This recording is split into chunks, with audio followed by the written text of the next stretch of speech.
Now, the first comment I get from the golf course from Andy is, it was an unintentional accident. We don't have to pay for your window. You bought a house on a golf course. Do you know what putting a set of handcuffs are? Burning a cross in somebody's yard. Stick them in the stockade for the day. You're trying to drive me out of here. This is social engineering. They call it golf, but it's social engineering for the golf concession not to realize that day in, day out, people are hitting balls in my yard from that position. Come on, admit it. You've got some of the worst players in the valley. Some of the worst players in the valley here. They're beginners. This is the only place they played. Now, why these lots are getting hit and why you're keeping that golf tee box there, and let me tell you, you've lost control of the tee boxes. No matter where that tee box is set up every morning, it could be set up where those white geese are in the distance, just past the ladies. It could be all the way to the right and over, and by the end of the day, some golfers are going to come through and say, it doesn't belong there.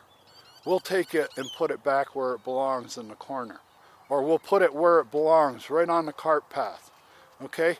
These people that come from the Midwest have, some of them for 15 years, have been used to having that tee box back on that corner for 15 years.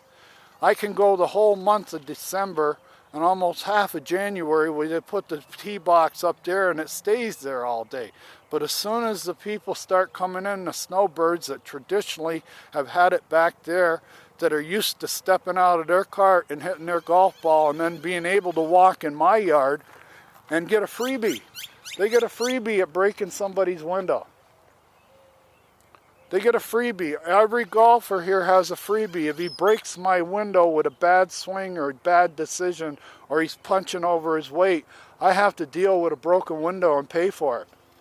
This goes on day in and day out. And for some little 30-something or 20-something-year-old golf pro that thinks he's a pro, this isn't being a pro.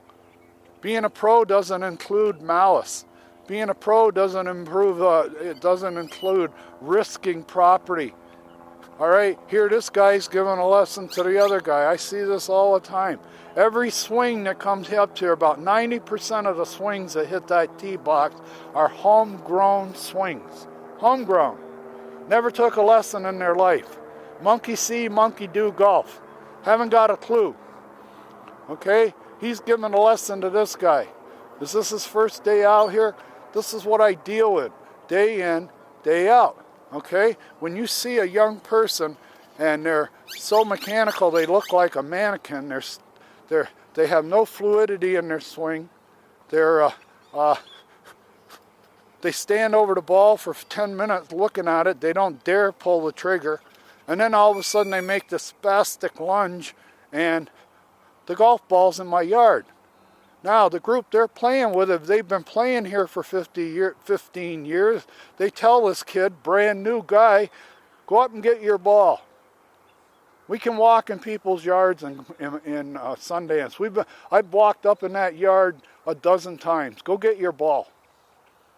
Well, I happen to be paying taxes and dues, and I'd like to live here and throw a party here, do the normal things you do on your property without being intimidated by interdiction and harassment fire.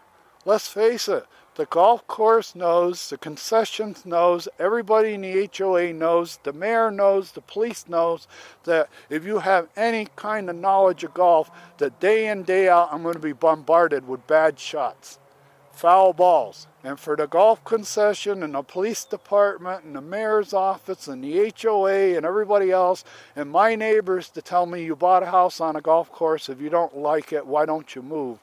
This is assault. It's reckless endangerment, okay? It's social engineering. It's interdiction and harassment fire. It's willful ignorance for you to keep putting people on that tee all day who have homegrown swings and don't have a clue anything about the game. If you put them on the executive tees, they couldn't shoot 90 from the executive tees. They couldn't shoot 90 from the executive tees, yet they go back to the 177 with their driver or whatever, and they spray balls. And the reason you have to have all this area up here that you don't maintain is for the really bad golfers. We don't want to penalize golfers when they make stupid decisions and bad shots. They should be able to walk in somebody's yard and get their golf ball. All right? You're spoiled out here. You're spoiled out here. This is Arizona golf. Every Arizona golfer that's been born and raised here has been playing patio golf think it's okay to walk on somebody's patio. That we run the show. Golf is it. Nobody, we don't take a back seat to anybody, okay? The golf course cash register has a reciprocity agreement with the town of Buckeye as far as supporting their charities. I don't have that. I can't play that long-legged financial game where I can buy a politician or two. All right? I have to deal with this. But I'll tell you what, this is golf in Arizona. And when they don't like you, this is what they can do to you day in and day out. This is the Ku Klux Klan burning a cross in my yard and acting like they don't know. Are you golf pros or aren't you? If you're golf pros, then act like golf pros. Admit that you have the worst golfers in the valley out here. Admit those worst golfers in the valley hit more than one shot. Oh, I haven't even gotten to that point. This is because of the lake and because of signature hole. Now, I'm going to go back. You see those people climbing up on that tee box? Can you imagine a little girl? I'm giving her a lecture to never take her eyes off the tee box that I was getting back to. I was giving this little girl a lecture. I said, whenever you're sitting out here looking at the lake, whenever you see anybody, get on a tee. Whenever you see anybody get on a tee, watch them and watch for a ball. Now, I just showed you two guys. Because these trees haven't been touched in 3 years, I got a blind. I'm sitting here on my property.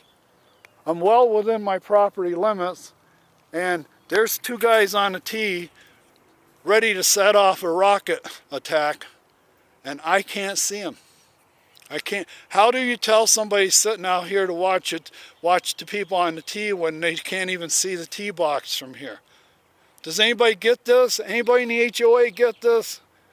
How I'm set up here? How the golf course is using my yard for target practice, for bad shots? Come on. You're going to be professionals, be professionals. Move everything to the other side of that bay. Take me out of range. And take these houses. Another reason you haven't touched these trees is because you're on better terms with the people who live in those houses than you are with me. Those trees protect this line of houses right here. That's why they haven't been touched in 3 years. Anything that comes off that tee, if it's headed for those houses downrange from me, they're going to get hit. But I don't have a tree in front of me, except this one that's where I can't see the tee box, or any of my guests can't see the tee box. If you want to talk about joining an HOA, this is what an HOA does to you. They support the golf course. I have had no support from the HOA, the police department. When the police department sends somebody out here, it's mandatory that they don't know a thing about golf. So when I'm talking to a young 20-some-year-old policeman who's like 6'3", 220 pounds, probably just out of the service, military police, right? And I'm trying to explain to him the hazard that I'm living under, interdiction and harassment fire, that on any given shot, any given tee ball that's teed, I can be in play. I'm in play on every one. I'm forced to be in play on every tee shot that's hit. Anybody get that? The HOA, I thought the HOA are supposed to take care of their members. You're not taking care of your members. All right? I have an issue over here. I'm a landing and recovery area for ignorant golfers. Now, landing area could be for any golfers. Now, a real golfer who admits that I made a bad shot, I took a shitty swing, or I made a bad swing, and it's over in that guy's yard, I'll just move on and play. That don't happen here. When they see that ball come into my yard, they make a beeline. They take a bearing from there, and then they come up here with their cart, and they make a beeline for my lot. These guys fall in love with their balls. They're playing a $5 ball that they just birdied the last hole with. They're not going to lose that ball because it's sitting in my yard. This is what I deal with day in and day out. This is the ignorance of Arizona golf. And another thing, multiple shots. You got a guy back there, he takes 4 shots from there. And he doesn't know what he's doing. This one I lost it. I don't know where it is. There, he put it in the water. Nobody can make it over the lake. That guy right there, if you put him on the executive tees all day and told him, I'll give you $100 if you break 100 from the executive tees. We're going to put somebody with you to watch you though and score you. You ain't got to worry. That $100 is safe. That guy right there couldn't. This is what I'm dealing with. This is, I'm 72. I tried to hit my first golf ball at 15 years old. So how many years is that? 57 years or something like that I've been around golf, playing golf. One of the first things I learned in golf, it was like gospel. It was a theorem that you had to fully understand. You never get downrange and in range of somebody hitting a golf ball. All right? That's sacred. A sacred rule. Don't ever get downrange and in range without watching what's going on. And here I'm downrange and in range on every tee ball on this hole because the local management is going with the old layout. The old layout was there was no harm if a ball went up there. Of course there wasn't any harm. There wasn't any houses up here. That's how your golf culture of walking on people started. You built the golf course first and let people play it for 5 or 6 years before you ever put a house up here. And everybody that played it for that 5 or 6 years got used to walking on anybody's yard. It hasn't stopped. There's nothing in the signage, nothing on the scorecard, nothing. You don't have a greeter on the first tee to tell somebody that this golf course is built inside of a glass slipper. That glass slipper happens to be high-density residential that's sitting right next to the golf course and right next to the tee boxes. So if you want to be a jerk out here and play grip and rip golf when you're a high handicap player, if you can't break 100, you got no business playing the black tees here. Okay? Not in a place like this.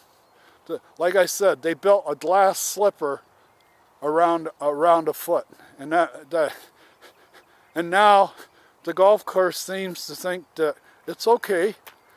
Why should we change it now? It's been successful for 15, 16 years. We've had nothing but success from that tee box. The thing of it is for the first 4 or 5 years, there wasn't a house here. There wasn't any glass up here. There weren't any human beings assembling up here. So anything that you sprayed up here, your idiot golfer sprayed up here, or where they walked up here or not, didn't hurt anybody. But let's face it now. You built a glass house around your golf course, and you're not changing the golf course. You're not professional enough to admit. I'm asking you to be a professional. Recognize what you're doing to me, okay? I know what you're doing to me. You're trying to get me out of here because you don't. I want that track day back as an access easement for emergency vehicles. I want track A back as a drain instead of a wetlands. Okay? This all boils down to this. Thank you for your time.